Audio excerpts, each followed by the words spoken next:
அத்தியாவசிய மருந்துக்கு தேவைப்படுது நான் உபயோகப்படுத்தி தான் ஆகணும். அதே சமயத்தில் அவர் திருச்சி சிவா சொன்னது ஆடம்பர வாழ்க்கையை வாழ்ந்தாருங்கிற தோரணையில் தான் அவர் சொல்கிறார்.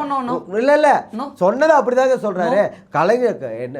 கலைஞர் அவர்கள் வந்து அவரோட வாகனத்தில் பயணிக்கும் பொழுது இவர் ஏசி வந்து குளிர்சாதனம் வேணும் அப்படின்னு சொல்லி அனைத்து இடத்துலையும் பயணிகர் மாளிகையில் அனைத்து இடத்துலையும் ஏசி போட்டதாகவும் அதுக்கு காமராஜர் ஐயா வந்து ஒருவர் மூலமாக தூது அனுப்பினதாகவும் சொல்கிறாங்க.